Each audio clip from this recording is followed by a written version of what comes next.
ये छोटा सा आईटीसी का रिकैप है जिसमें हम लोग 3 सेक्शन कवर कर रहे हैं, सेक्शन 16, सेक्शन 17, सेक्शन 18। सेक्शन 16 में 4 सब सेक्शंस कवर होंगे, 17 में ऑब्वियसली 5, और अच्छी बात यह है कि सेक्शन 18 में 6।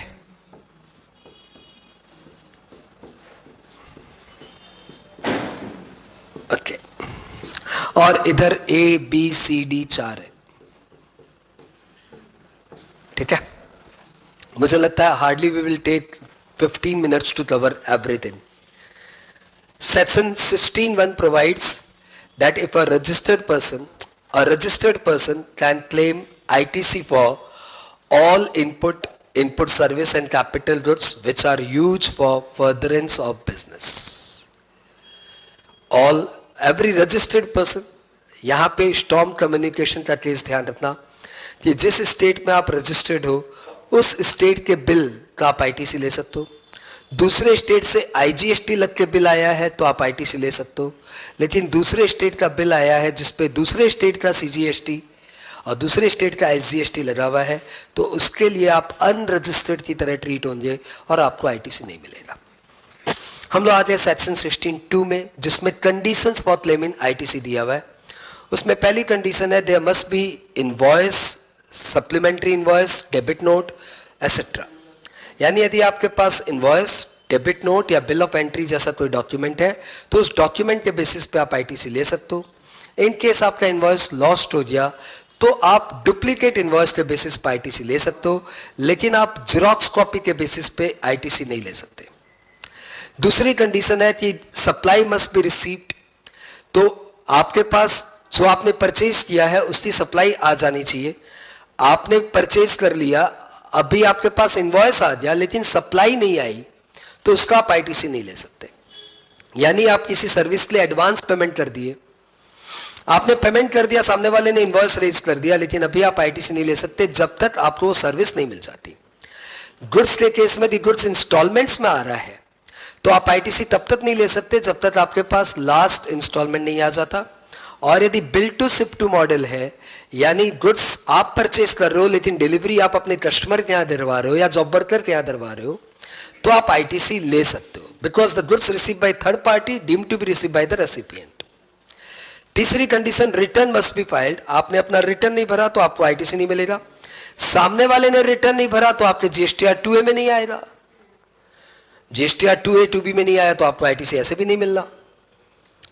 चौथी बात, tax must have been paid. यदि आपके सप्लायर ने गवर्नमेंट को टैक्स नहीं पे किया है तो रेसिपिएंट को आईटीसी नहीं मिलेगा। हम लोग आते हैं प्रोवाइजर टू सेक्शन 18(1) में, प्रोवाइजर टू सेक्शन 16(2) में। उसमें बोला हुआ है कि recipient can claim ITC provided उसने इनवॉइस के अमाउंट का 180 डेज में पेमेंट कर दिया है। यदि उसने 180 डेज के अंदर इनवॉइस का पेमेंट नहीं किया तो जितना आईटीसी उसने लिया था उसको रिवर्ट कर देंगे for a time being with 18% interest. And जब फिर वो लेटर इनवॉइस का पेमेंट करेगा तो आईटीसी जितना रिवर्ट हुआ था वो रीस्टोर हो जाएगा और इंटरेस्ट आपको वापस से नहीं मिलेगा, इंटरेस्ट आपकी जेब से लग गया। और यदि आपने पार्ट पेमेंट किया है 180 डेज के अंदर तो भैया प्रोपोर्शनेट आईटीसी लेके बाद ही रिवर्ट कर दीजिए। हम लोग आते हैं 18(3) में, हम लोग आते हैं सेक्शन 16(3) में। कैपिटल गुड्स के केस में यदि आप जीएसटी अमाउंट पे डेप्रिसिएशन क्लेम कर लेते हो तो फिर आपको उसका आईटीसी नहीं मिलता। यदि आपने ओरिजिनल रिटर्न में डेप्रिसिएशन क्लेम कर लिया था जीएसटी अमाउंट पे, लेकिन रिवाइज रिटर्न भरते समय आपने उसको सही कर दिया और जीएसटी अमाउंट पे डेप्रिसिएशन क्लेम नहीं किया तो आपको आईटीसी जो मिला था वो मिला हुआ ही रहेगा, रिवर्ट क्यों होगा। Section 16(4) time limit for claiming ITC. तो time limit for claiming ITC है किसी भी इनवॉइस का, उस इनवॉइस जिस वो फाइनेंशियल ईयर का वो इनवॉइस है उसके नेक्स्ट फाइनेंशियल ईयर के सितंबर मंथ की due date of filing of return under section 39 और before filing of annual return whichever is earlier. यानी मोटी भाषा में आप अगले फाइनेंशियल ईयर के 20 अक्टूबर तक का आईटीसी ले सकते हो इस साल के जितने भी इनवॉइस रेज हुए उनके लिए। इस रिगार्ड में ध्यान रखने की 2 बातें हैं। पहली बात, आईटीसी रीस्टोरेशन का कोई टाइम लिमिट नहीं है। और दूसरी बात, डेबिट नोट का जब आप आईटीसी की टाइम लिमिट काउंट करते हो तो उस डेबिट नोट की डेट से टाइम लिमिट काउंट होगी, ना कि उसके ओरिजिनल इनवॉइस से। हम लोग आते हैं सेक्शन 17(1) में। यदि कोई input service capital goods partly for business use and partly for non business use होता है, तो जितना वो बिजनेस यूज में होता है उसका आप आईटीसी ले सकते हो। सेक्शन 17(2) में आ जाए कि यदि कोई input service capital goods partly for taxable supply and zero rated supply use होता है and partly for exempted supply use होता है, तो जितना एक्सटेंट तक ये टैक्सेबल सप्लाई और जीरो रेटेड सप्लाई में यूज हुआ उसका आप आईटीसी ले सकते हो। सेक्शन 17(3) में एग्जेम्प्टेड सप्लाई की डेफिनेशन को एक्सटेंड कर दिया गया। वैसे तो एग्जेम्प्टेड सप्लाई मतलब होता है nil rated supply, non taxable supply and supply which have been notified under section 11, लेकिन 17(3) में 3 डेफिनेशन और डाल दी गई, 3 पॉइंट और डाल दिए गए कि एग्जेम्प्टेड सप्लाई में इन 3 को भी इंक्लूड करिए। पहला, सप्लाई ऑफ इमूवेबल प्रॉपर्टी, जहां पे पूरा का पूरा पेमेंट कंप्लीशन सर्टिफिकेट के बाद आया। Supply of share and securities, and most important supply under which GST is payable by the recipient under RCM. Supply falling under RCM where the GST is payable by recipient, तो उसको यहाँ पे exempted supply की तरह treat करेंगे। 17(4) में आ गया banking, NBFC and financial institution जिनका मेन काम है लोन एडवांसेस का, उनको 2 ऑप्शन दिए गए हैं, या तो वे सेक्शन 17(2) के अनुसार आईटीसी ले और या फिर वो जस्ट 50% आईटीसी ले on input service and capital goods. लेकिन उन्हें एक रिलैक्सेशन है, उनके जितने भी इंटर ब्रांच ट्रांजैक्शंस होंगे उनका उन्हें पूरा का पूरा आईटीसी मिलेगा। हम लोग आते हैं 17(5) negative list block list. Negative list block list में बोला हुआ है कि सेक्शन 16(1) में जो भी दिया हो, notwithstanding anything mentioned in section 16(1), ITC is not available for the following goods and services. इसमें आता है नंबर 1, कोई भी मोटर व्हीकल जो कि पर्सन कैरी करने में काम आती है और जिसमें सिटिंग कैपेसिटी 13 तक ही है इंक्लूडिंग ड्राइवर, तो उसका आप आईटीसी नहीं ले सकते, परंतु इसके 3 एक्सेप्शंस है। Number 1, motor vehicle which is use for carrying passenger, motor vehicle which is use for driving skill, and वो बंदा जो कि इसी को फर्दर सप्लाई में यूज करता है। दूसरी बात कि सेक्शन 17(5) क्लॉज AA में आता है कि एयरक्राफ्ट वेसल्स का आईटीसी आप नहीं ले सकते, लेकिन यदि वो एयरक्राफ्ट या वेसल्स गुड्स कैरेज में काम आता आप आईटीसी ले सकते हो, यदि वो ट्रेनिंग पर्पस में काम आता आप आईटीसी ले सकते हो, यदि वो पैसेंजर कैरी करने में काम आता आप आईटीसी ले सकते हो, और यदि वो इसी लाइन ऑफ बिजनेस में फर्दर इंगेज्ड है तो आप आईटीसी ले सकते हो। जिन मोटर व्हीकल एयरक्राफ्ट वेसल्स का आप आईटीसी नहीं ले सकते, उनके रिपेयर का, इंश्योरेंस का एंड सर्विसिंग फी का भी आप आईटीसी नहीं ले सकते। नेक्स्ट, कुछ और फर्दर सर्विसेज है जिनका आप आईटीसी नहीं ले सकते, like health care service, outdoor catering, food and beverages, general life insurance and health insurance, rent in a cab, rent of a motor vehicle, aircraft या वेसल्स जिसका आईटीसी लेना मना है, cosmetic surgery, plastic surgery, beauty treatment, इन सब का आप ITC नहीं ले सकते। लेकिन यदि आप इसी तरीके के बिजनेस में एंगेज्ड हो, यानी इसी तरह की फर्दर सप्लाई करते हो, तो आपको आईटीसी मिल जाएगा, या फिर आप इनको लेके कोई कंपोजिट या मिक्स सप्लाई करते हो तो आप उसका आईटीसी ले सकते हो। हम लोग आगे अगले पॉइंट में कि यदि आप क्लब की मेंबरशिप लेते हो, कोई भी क्लब की मेंबरशिप या कोई हेल्थ सेंटर, हेल्थ क्लब की मेंबरशिप लेते हो, तो उसका आपको आईटीसी नहीं मिलेगा। नेक्स्ट, लीव ट्रेवल कंसेशन में जो ट्रेवल बिल है उसका आपको आईटीसी नहीं मिलेगा। लेकिन ये जो ऊपर के 3 पॉइंट मैंने बताए, वो health, cosmetic surgery, plastic surgery, food and beverages, beauty parlour, life insurance, health insurance या rent in the cab etcetera, और इधर क्लब मेंबरशिप और इधर लीव ट्रेवल कंसेशन, यदि ये सारी चीजें आपने किसी लॉ के लिए अपने एम्प्लॉइज को दी है, किसी लॉ की रिक्वायरमेंट में अपने एम्प्लॉइज को दी है, तो आप इन सबका आईटीसी ले सकते हो। हम लोग आगे अगले पॉइंट में, कोई भी गुड्स जिसको आप पर्सनल कंजम्पशन करते हो, गुड्स या सर्विस, उसका आपको आईटीसी नहीं मिलेगा। कोई भी गुड्स या सर्विस आप कंपोजिशन स्कीम में या नोटिफिकेशन 2019 में लेके आते हो तो उसका आपको आईटीसी नहीं मिलेगा। और कोई भी वर्क्स कॉन्ट्रैक्ट का आईटीसी आपको नहीं मिलेगा अनलेस एंड अनटिल आप खुद वर्क्स कॉन्ट्रैक्ट के बिजनेस में एंगेज्ड हो। और लेकिन प्लांट एंड मशीनरी से रिलेटेड वर्क्स एंड कॉन्ट्रैक्ट है तो उसका आईटीसी मिल जाता है। कोई भी input service capital goods which are use for construction for own use other than plant and machinery का आईटीसी मिल जाएगा। To be noted, works contract और कंस्ट्रक्शन लिए repair is also treated as construction यदि वो रिपेयर का expenditure books of accounts में capitalise हुआ है तो।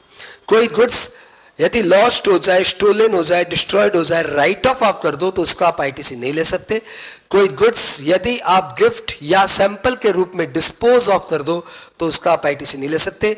कोई भी आईटीसी, कोई भी जीएसटी का अमाउंट यदि आपसे 74, 129, 130 सेक्शन के तहत रिकवर किया गया है तो उसका आपके रेसिपिएंट को आईटीसी नहीं मिलेगा। और एनआरटीपी को आईटीसी नहीं मिलता एक्सेप्ट उसके इंपोर्टेड गुड्स का ITC. I hope we covered everything, ठीक है। और फिर हम लोग आ गए 18(1) में। सेक्शन 18(1) क्लॉज ए में यह बोला हुआ है कि यदि आपका नया कंपल्सरी रजिस्ट्रेशन है तो जिस दिन आपका नया कंपल्सरी रजिस्ट्रेशन के लिए आप लायबल हुए, when you become liable to pay tax, उसके 30 डेज के अंदर यदि आप अपना रजिस्ट्रेशन करा लेते हो तो फिर जिस दिन आप लायबल टू पे टैक्स हुए उस दिन आपके पास जितना भी स्टॉक है, मतलब उसके ठीक प्रीसीडिंग डे में जितना आपके पास क्लोजिंग स्टॉक है, चाहे वो इनपुट एज सच हो या इनपुट इन डब्ल्यूआईपी हो या इनपुट इन फिनिश गुड्स हो, उन सब का आपको आईटीसी मिल जाएगा, परंतु आपको कैपिटल गुड्स का आईटीसी नहीं मिलेगा। यदि आप रजिस्ट्रेशन के लिए 30 डेज के बाद अप्लाई करते हो तो भैया जिस दिन आपका रजिस्ट्रेशन हुआ उस दिन के स्टॉक का आपको आईटीसी मिल जाएगा। 18(1) में बोला हुआ यदि आप वॉलंटरीली रजिस्ट्रेशन कराते हो तो जिस दिन आपका रजिस्ट्रेशन हुआ उसके ठीक पहले आपका जितना भी स्टॉक था, वेदर इनपुट एज सच और इनपुट इन डब्ल्यूआईपी और इनपुट इन फिनिश गुड्स, उन सबका आपको आईटीसी मिल जाएगा, लेकिन कैपिटल गुड्स का आईटीसी नहीं मिलेगा। 18(1) बोल रहा है कि यदि कोई भी बंदा जो पहले कंपोजिशन स्कीम में था अभी वो सेक्शन 9 में अपने आप को शिफ्ट किया है तो फिर जितना भी उसका इनपुट एज सच और इनपुट इन डब्ल्यूआईपी और input in finish goods and capital goods lying as on the date just preceding the date of conversion, उन सब का आपको आईटीसी मिल जाएगा। लेकिन कैपिटल गुड्स का आईटीसी लेते समय 5% पर क्वार्टर और पार्ट देयर ऑफ माइनस करके रिमेनिंग आईटीसी आपको मिलेगा। To be noted, quarter here means April, May, June, July, August, September, October, November, December, January, February, March. फिर हमने किया 18(1)(d), यदि कोई रजिस्टर्ड बंदा पहले एग्जेम्प्टेड था, अभी टैक्सेबल सप्लाई में आ गया, पहले से रजिस्टर्ड था, एग्जेम्प्टेड था, अब टैक्सेबल सप्लाई में आ गया, तो जिस दिन वो एग्जेम्प्टेड सप्लाई से टैक्सेबल सप्लाई में आया उस दिन वो इनपुट, वो कैपिटल गुड्स होती एक्सक्लूसिवली एग्जेम्प्टेड पर्पस में यूज हो रहे थे। ऑब्वियसली आपने पहले आईटीसी नहीं लिया था, अब उनका आप आईटीसी ले सकते हो, लेकिन आईटीसी लेते समय कैपिटल गुड्स का लेते समय 5% पर क्वार्टर और पार्ट देयर ऑफ का माइनस करके रिमेनिंग आईटीसी आप ले सकते हो। हम लोग आगे 18(2) में। 18(1) के जो clause A B C D थे उसमें आप पुराने स्टॉक का आईटीसी ले रहे हो, लेकिन 18(2) आपको डीबार कर रहा है कि 1 साल पुराने इनवॉइस का आप आईटीसी नहीं ले सकते। यानी सपोज आप 17 नवंबर के लिए कन्वर्ट हुए, आपको एलिजिबिलिटी बन रही है, तो 17 नवंबर ऑफ लास्ट ईयर से 17 नवंबर ऑफ करेंट ईयर तक जितना स्टॉक इन दिनों में खरीदा है उनका आप आईटीसी ले सकते हो, बाद बाकी का नहीं ले सकते। हम लोग आ रहे 18(3) में। यदि आपका बिजनेस ट्रांसफर होता है because of amalgamation, demerger, by any other reason आपका बिजनेस ट्रांसफर होता है तो आपका जितना भी आईटीसी का बैलेंस है इन ई क्रेडिट लेजर वो सारे के सारे ट्रांसफरी को ट्रांसफर हो जाएंगे, प्रोवाइडेड आपकी लायबिलिटीज भी ट्रांसफर ही लेता है। इस रिगार्ड में ध्यान रखिएगा कि डीमर्जर के केस में ITC of the demerge company shall be apportion between old and new company in the ratio of value of asset transferred state wise. इस रिगार्ड में एक और पॉइंट ध्यान रखिएगा कि यदि प्रोप्राइटर की डेथ हो जाती है और उसका बिजनेस उसका लीगल एयर कंटिन्यू करता है तो that shall also be treated as transfer of business under section 18(3). आगे हम लोग 18(4) में। यदि आप कंपोजिशन स्कीम से नॉर्मल स्कीम से कंपोजिशन स्कीम में आते हो, सेक्शन 9 से सेक्शन 10 में आते हो, या फिर आपकी सप्लाई टैक्सेबल से एग्जम्प्टेड हो जाती है। तो जितना आप आईटीसी ले चुके हो, ऑलरेडी ले चुके हो, क्योंकि पहले आप टैक्सेबल सप्लाई कर रहे थे। आज जिस दिन आपका कन्वर्शन हुआ उस दिन जितना स्टॉक है, input as such, input in WIP, input in finished goods और कैपिटल गुड्स, सबका आईटीसी रिवर्ट होगा। लेकिन कैपिटल गुड्स का 60 महीने के कैलकुलेशन के हिसाब से जितने महीने या पार्ट ऑफ द मंथ आप यूज कर चुके हो, उतना आईटीसी रख के बाद ये आईटीसी आपको रिवर्ट करना है। टू बी नोटेड, ये जो आपको रिवर्ट करना है, ये जो आपकी लायबिलिटी अराइज हो रही है, उसके लिए यदि आपके पास ई क्रेडिट लेजर है तो आप ई क्रेडिट लेजर से पेमेंट करिए। यदि आपके ई क्रेडिट लेजर में बैलेंस नहीं है तो ई कैश लेजर से पेमेंट करिए, कैसे भी करके पेमेंट करिए। लेकिन यदि सपोज इनको पेमेंट करने के बाद भी ई क्रेडिट लेजर में सरप्लस है तो that surplus shall unfortunately lapse. हम लोग आगे 18.5 नहीं करना है, क्योंकि 18.5 में बस इतना ही बोला हुआ है कि ये 18.1, 2, 3, 4 का जो कैलकुलेशन है वो रूल्स के अनुसार कैलकुलेशन होगा।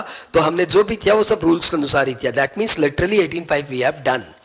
18.6 में बोला हुआ है कि कोई भी कैपिटल गुड्स जिस पे आप पहले आईटीसी ले चुके हो, अब यदि आप इसे ट्रांसफर करेंगे या डिस्पोज करेंगे तो आपको जीएसटी देना पड़ेगा been higher of 2। Number 1, scrap value पे current GST rate, scrap value पे जो करंट जीएसटी रेट चल रहा है वो, और जितना आप आईटीसी पहले ले चुके थे -5% पर quarter of part thereof, ये दोनों कैलकुलेशन में जो हायर आ रहा है वो। लेकिन यदि आप रिफैक्टरी ब्रिक्स, मोल्ड, जिट्स, डाइज ये सब एज ए स्क्रैप बेच रहे हो तो लॉ बोलता है जीएसटी ऑन स्क्रैप वैल्यू बस दे देना और कुछ नहीं देना पड़ेगा, 5% वाला कैलकुलेशन नहीं करना पड़ेगा। That's all about of 16, 17, 18। 15 minute.